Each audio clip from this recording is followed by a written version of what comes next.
I shouldn't have read the last post first. It ended with a single sentence that didn't explain anything, and somehow explained too much. If you're seeing this, it means it worked, and I'm already gone. There were no comments, no updates, just that line, sitting there like it knew someone would eventually find it. If you're listening to this at night, you might want to stop here. I'm serious. I know every horror video says that, but this isn't a gimmick. I didn't plan to narrate these stories. I didn't even plan to finish reading them. I just fell down a Reddit rabbit hole the way everyone does, clicking one post, then another, telling myself I'd stop after the next one. These were all posted to different subreddits, different usernames, different writing styles. Some of them are still up. Some were deleted within hours. A few only exist now as screenshots and archived links, saved by people who seemed a little too desperate to preserve them. More than once, I saw the same comment repeated across different threads. Stop reading these. Please. At first, I thought that was part of the performance. You know how Reddit is. Everyone wants to feel like they're in on something forbidden. But the deeper I went, the more patterns I noticed. Phrases repeating. Details lining up when they shouldn't. Times, locations. Behaviors that echoed each other in ways that felt intentional. I tried to back out. I really did. Somewhere along the way, curiosity turned into obligation. I kept reading because it felt worse to stop. Like leaving a door half open in a dark house and pretending you didn't hear anything. I regret reading them now. Not because they scared me, at least not at first, but because once you notice the connections, it's hard to believe they weren't meant to be noticed alone. The first post didn't seem dangerous. It was almost boring. Story fun. Me apartment was normal. Until 317 am. I moved into that apartment because it was cheap, close to work, and quiet. The kind of quiet you only get in buildings that were put up fast and forgotten even faster. Thin walls, flickering hallway lights, carpet that smelled faintly of dust and old water. Still, it felt safe, predictable. I worked late shifts at a warehouse across town, came home around midnight, microwaved something unhealthy, scrolled on my phone until my eyes hurt, and tried to sleep. Insomnia had been part of my life for years, so the nights blurred together. I didn't notice the sound right away. Not at first. The first night, I assumed I was half dreaming. A soft click, followed by something like a low scrape. It wasn't loud enough to scare me, just distinct enough to register before my brain dismissed it. The second night it happened again, same pattern. Click. Pause. Scrape.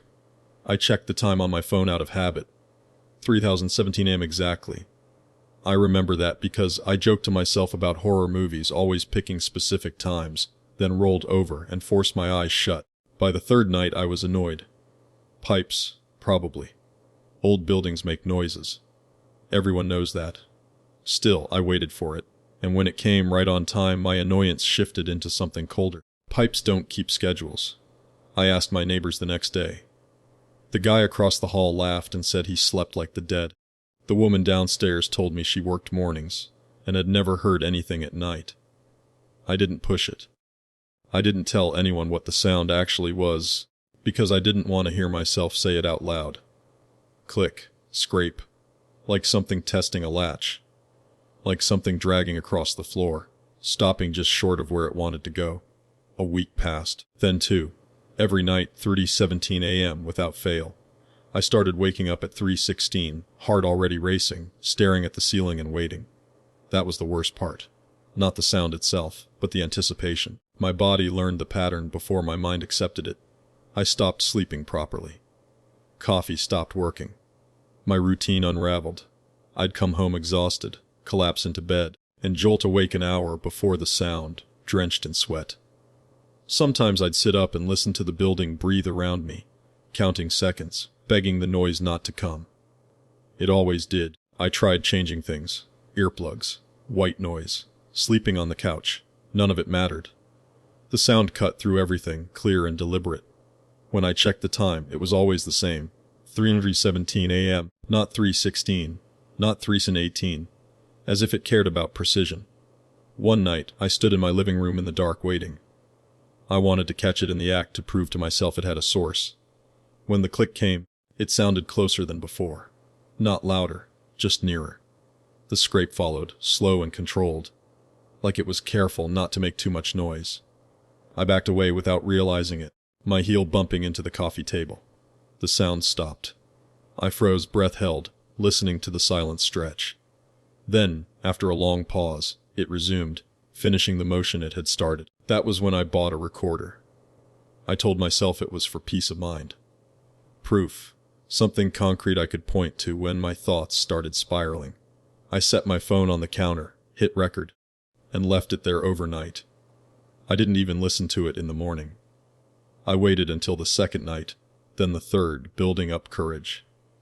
When I finally played it back, I skipped ahead to the timestamp. 3:17 a.m. The click was there, the scrape too, clearer than I expected. My stomach dropped, but I felt a strange relief. I wasn't imagining it. Then I heard something else. Underneath the scrape, barely audible, was a slow, steady sound. In and out, wet, rhythmic, breathing. I shut the recording off immediately. I didn't listen again. I didn't upload it. I didn't tell anyone what else it captured. I posted about the sound instead, vague and careful, leaving out the parts that felt too real to share. People in the comments said it was pipes. They stopped saying that after the update. Story 2. My girlfriend started locking the bathroom door. My girlfriend didn't start locking the bathroom door all at once. If she had, I might have noticed sooner. It happened gradually, folded into routine so naturally that it felt rude to question it. We'd been living together for almost a year by then, long enough for privacy to stop being a priority. Doors stayed open. Conversations carried from room to room. The bathroom was just another shared space. That changed after she started taking longer showers. At first it was 10 minutes instead of 5, then 20, sometimes 40. I'd knock lightly, joking, asking if she'd fallen asleep in there. She'd laugh and tell me to relax. That hot water helped her unwind after work. The door stayed unlocked back then. I could hear her moving around, humming, talking to herself. Then one night, I tried the handle and found it locked. I remember standing there longer than necessary, my hand still resting on the knob, listening to the sound of the shower hitting tile. Something about the click of the lock felt louder than it should have. When she came out, wrapped in a towel, I asked about it. She shrugged, kissed my cheek, said she just wanted a little privacy sometimes. I felt stupid for even bringing it up. The whispering started soon after. It was faint at first, barely distinguishable from the sound of water and pipes. I'd be on the couch, half, watching something, when I'd hear her voice through the door, soft, intimate, like she was sharing a secret. I couldn't make out the words, just the tone. Once I heard her laugh, low and breathy, the kind of laugh she only used with me. I knocked that time. The whispering stopped immediately. "What?" she called, irritation sharp in her voice. "Nothing," I said. "I thought you said my name." She didn't answer. When she came out, she was distant, her smile fixed and careful. I told myself I was imagining it. Stress does that. Lack of sleep does that. I never mentioned the second voice, because there was a second voice. The first time I heard it, I was sure it was the TV from another apartment bleeding through the walls. A deeper tone, slower, responding to her whispers. But the timing was wrong. Too precise. It paused when she paused, laughed when she laughed. The sound slid under the bathroom door, and curled around my feet like it knew I was there. I pressed my ear closer, heart hammering, and heard her say, very clearly, "Not yet." I backed away before I realized I was moving. When I confronted her later, she looked genuinely confused. Hurt, even. She told me I'd been distant lately, that I wasn't sleeping, that I was working too much. Her concern felt rehearsed. She suggested I see someone, maybe talk to a doctor. When I apologized, she hugged me tightly, her arms lingering a little too long, like she was making sure I didn't slip away. The injuries came next. Small bruises along her arms, red marks around her wrists. She laughed them off. Clumsiness, work accidents. Nothing worth worrying about. I wanted to believe her. I needed to believe her. Love has a way of smoothing over sharp edges, until you don't notice the blood. One night, while she was showering, I recorded it. I never told her about the recording. I set my phone outside the door and walked away, my hands shaking. When I listened back later, the audio was worse than I expected. Her voice was clear, so was the other one. Low, patient, guiding. At one point I heard her say my name, followed by a wet, satisfied inhale that didn't belong to her. I showed her the next morning. She didn't even listen past the first minute. She pushed the phone away, tears already forming, and asked why I was doing this to her. Why I was trying to convince myself she was a monster. She said I needed help. She said she was scared of me. I left the appointment with a pamphlet on anxiety disorders and a prescription I didn't remember asking for. The doctor's voice was calm, detached, as he explained the lab results. Elevated sedative levels. Enough to cause confusion, vivid auditory hallucinations, memory gaps. He asked if I'd been taking anything recreationally. I shook my head. He nodded like he'd expected that answer. When I got home, she had already made dinner. My phone buzzed while I ate. A text from her even though she was sitting across from me. "You're doing so much better," it read. "Just trust me." That post was deleted within hours. The next one was worse. Story 3. There's a reason my job doesn't exist online. I found the job listing at 3 in the morning, which should have been the first warning. It wasn't on any major site. No company logo, no testimonials, just a plain block of text promising good pay for overnight monitoring work. Remote location. Minimal interaction. Discretion required. I applied because I needed the money, and because something about the wording made me feel chosen, like the post was written for someone exactly like me. The interview was a phone call that lasted less than 5 minutes. The man on the other end never gave his name. He didn't ask about my experience, just whether I could follow instructions exactly and keep quiet about what I saw. When I said yes, he emailed me an address and a start date. No contract. No HR paperwork. Just a badge waiting for me at the door. The building looked abandoned from the outside. No signage. No lights except a single one over the entrance. Inside, it was spotless, too clean. Rows of monitors lined the walls of a small control room, each showing live camera feeds from places that looked painfully ordinary. Living rooms, bedrooms, kitchens. People going about their nights completely unaware they were being watched. On my desk was a laminated sheet titled RAWS. There were 7 of them. Rule 1: never interact with the subjects. Rule 2: do not adjust camera angles. Rule 3: if a subject looks directly at the camera for more than 10 seconds, log the time and switch feeds. Rule 4: ignore any audio anomalies. Rule 5: if you see someone you recognize, report it immediately and leave the room. Rule 6: do not attempt to identify the organization. Rule 7: if Rule 5 occurs, do not return. I laughed at that one. Nervous humor. The kind you use to convince yourself you're not unsettled. The first few nights were boring. Exactly as advertised. I watched strangers eat dinner, argue quietly, fall asleep. Occasionally someone would glance toward the camera, linger for a second too long, and I'd log it like I was told. There were patterns, though. Subtle ones. Certain times when multiple feeds would freeze at once. Moments when people across different locations would stop moving simultaneously, like they were listening to something I couldn't hear. I remembered Rule 4 and kept my eyes on the screens. On the 4th night, Rule 3 triggered on 3 feeds at once. 3 different people, 3 different rooms, all staring directly into their cameras, not blinking, not moving. I logged the times with shaking hands and switched feeds. When the new screens loaded, they showed empty rooms. That was the first time I noticed the case numbers in the corner of each feed. Alphanumeric strings that didn't match any location system I knew. Some had dates going back decades. Some were marked CLOSD in red. Others said ACTIV pulsing faintly. Around 2 in the morning, one feed flickered and showed a hallway that looked familiar. Too familiar. My stomach tightened as I recognized the scuffed baseboards, the crooked picture frame. It was my apartment building. I reached for the logbook, heart pounding, reminding myself of Rule 5. The camera angle shifted on its own. It zoomed in, slow and deliberate, down the hallway toward a door I knew too well.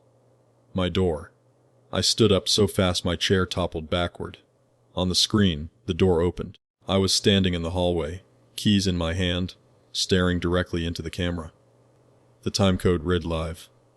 I don't remember leaving the building. I don't remember the drive home. I just remember sitting on my bed, lights on, phone buzzing with missed calls from a blocked number. An email waited in my inbox when I finally checked. No subject line. Just a single sentence. You weren't supposed to see that case yet. I posted about the job on Reddit that morning, vague but desperate, asking if anyone had heard of it. Most people called it fake. One comment stood out. "Delete this," it said. "They don't like attention." Another user replied beneath it. "I work there too. You need to stop." I thought it was fake. Then someone emailed me. Story 4. Reddit thinks I'm lying about my brother. My brother was missing for 14 months before he came home. Long enough for the police to stop calling. Long enough for my mother to pack his room into boxes she never sealed. Long enough that I'd trained myself not to look for his face in crowds. When he showed up on our doorstep, thinner but smiling, my first reaction wasn't fear. It was relief so intense it hurt. He looked right. Sounded right. He hugged us the same way, cracked the same stupid jokes, remembered the names of neighbors who had moved away years ago. That's what made it worse later, realizing how carefully he'd gotten everything correct. The first odd thing was sleep. Or rather, his refusal to do it. The first night back, I noticed his bedroom light still on at 3 in the morning. I knocked, half asleep, and asked if he was okay. He said he wasn't tired. The second night, same thing. The third night, I caught him sitting on his bed, staring at the wall, eyes wide and dry like he hadn't blinked in hours. "You need to sleep," I told him. "I don't," he replied, too quickly. "I'm fine like this." At dinner, he pushed food around his plate but barely ate. He asked questions instead, about routines, about locks, about what time the house was quietest. My parents chalked it up to trauma. I wanted to believe that. Trauma explains a lot. It just doesn't usually explain the way he watched us while we answered.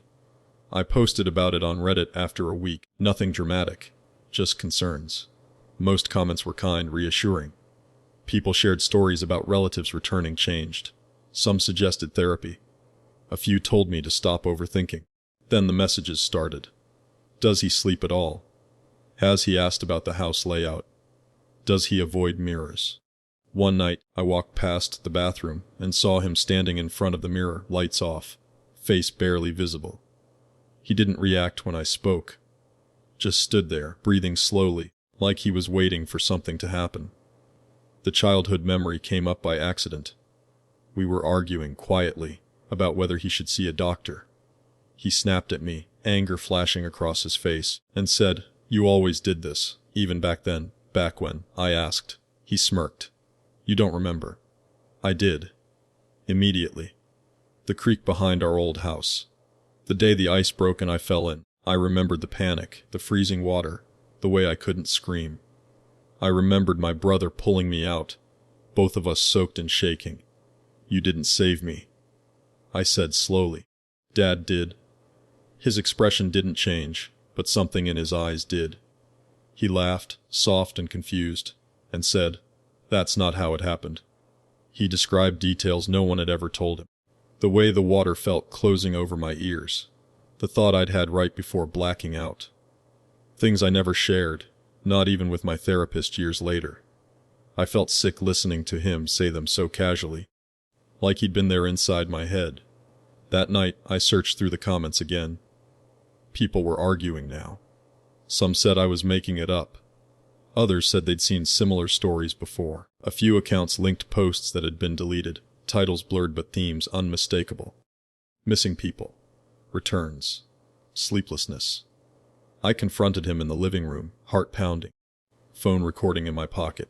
I asked where he'd been. What happened to him? He sighed, like he was tired of pretending, and told me not to worry. That he learned a lot while he was gone. That some things don't need bodies the way we think they do. He asked me what time I usually went to bed. I didn't sleep that night. I watched him pace the hallway instead, silent and patient, pausing outside doors, listening. When I checked Reddit again near dawn, one comment stood out among hundreds. "You're not lying," it said. "You're just early." One comment linked to another post. That's when I stopped feeling safe. Story 5. If you've read this far, you're already involved. I didn't notice the pattern until someone else pointed it out for me. Not in a post, not in a message, but buried deep in a comment thread that had already been half collapsed by downvotes. The user didn't explain much. They didn't have to. They just asked a question that stuck in my head longer than anything I'd read so far. Have you figured out the rule yet? At first, I assumed they meant one of the obvious ones. Don't listen at night. Don't read alone. Don't engage. Horror always comes with fake rules, the kind people repeat because it makes them feel safer. But this wasn't that. This rule wasn't written anywhere. It was implied, embedded. I went back and reread everything. The apartment post, the exact time, repeating like a heartbeat. 3:17 a.m., the girlfriend story, the sedatives, the gradual erosion of trust. The job that watched people who didn't know they were being watched, governed by rules that punished awareness. My brother, learning things he shouldn't have been able to learn, staying awake because sleep meant something else. Different stories. Same structure. Each narrator noticed something small, something easy to ignore. Each one tried to rationalize it. Each one documented it, posted it, shared it. And every time, the danger escalated only after they were read, after people paid attention. That's when it clicked. None of these stories were about hauntings or monsters or conspiracies. They were about observation, being seen, being acknowledged. Awareness wasn't a defense. It was the trigger. If you're listening to this right now, you might feel a little uncomfortable. That's normal. Some of you already noticed the repetition, the callbacks, the way certain details line up just enough to feel intentional. Watch time spikes at the same moments. Comments cluster around the same phrases. People quote the same lines back, independently, like they all pulled on the same thread without realizing it. Look at how long you've been listening. Look at when you started feeling watched. The rule is simple. Once you see it, the moment you recognize the pattern, you become part of it. That's why the times matter. 3:17 isn't special by itself. It's a checkpoint, a synchronization point, a moment when attention converges. That's why the cameras matter. Watching isn't passive. It's participation. That's why the sedatives mattered. You can't resist something you're not fully conscious of, and you can't unknow what you've already understood. I didn't want to believe it. I told myself I was connecting dots that weren't there. But then I checked the comments again. Some were gone. Entire threads wiped clean. Others replaced with jokes, denial, people mocking anyone who took it seriously. Mixed in were quieter replies, short ones. It's happening again. Delete this. Why did you say the time out loud? A one comment stood out. If you're hearing this, you already passed the test. I checked the timestamp. 3:17 a.m. I don't know how many of you are still listening. I don't know how many clicked away the moment things got uncomfortable. But some of you stayed. You always do. Curiosity beats caution almost every time. That's not an insult. It's just how this works. You might be wondering what happens next. I wish I could tell you there's a clean ending. There isn't. Awareness doesn't come with instructions. The rules don't protect you. They just describe what's already happening. Think back. Have you been waking up at the same time lately? Have you noticed sounds you can't place? Routines that feel slightly off? People in your life asking questions they shouldn't know to ask? Have you felt the urge to document it, to comment, to share your experience so someone else can confirm you're not alone? That urge isn't accidental. Some of you already noticed. I can tell by the way the comments are written, by how careful certain people are with their wording, by the ones who don't explain what they mean, because they know explanation speeds things up. Check the comments. If they're still there, if this cuts off suddenly, if the video disappears, if this section ends mid-sentence, understand that it's not a glitch. It just means enough people were paying attention. I didn't mean to involve you. I really didn't. But once you see the rule, pretending you didn't doesn't help. That's the part no one tells you. Silence doesn't stop it. It just makes you easier to watch. It's almost 3:17 now. I can hear something breathing just out of range of the microphone, and I think, well, here we are. Somehow we made it to the end, without everything collapsing in real time. Or at least, I hope we did. I suppose that's what makes this whole thing worse, isn't it? The quiet in between the stories. The false sense of safety that convinces you nothing is happening. And then, just like that, you realize you've been part of it the whole time. If you've made it this far, feel free to leave your thoughts, theories, or personal experiences in the comments. I'll read them in the morning. Or maybe later tonight. Who's to say? I've noticed patterns in the way people respond, and it's instructive, to put it lightly. Some of you will be skeptical. Some will pretend you weren't paying attention. And some of you, well, you'll already know too much. If this video disappears overnight, or if certain threads vanish before you can click them, you'll know why. And if it doesn't, consider yourself lucky. Or unlucky. Perspective is a funny thing. But here's the thing, curiosity always wins. You can close the tab, walk away, do something else. But your mind will circle back. You'll hear a sound, notice a timestamp, remember a detail you didn't notice before. And in that small moment, it'll be like stepping back into the first story, hearing that first line again, and realizing some things don't let go. So, for now, I'll check the comments in the morning. Or maybe tonight. And I'll see what patterns emerge, what connections you've noticed, what details slipped past both of us. Because some stories don't end. And if you're still listening, well, you weren't supposed to.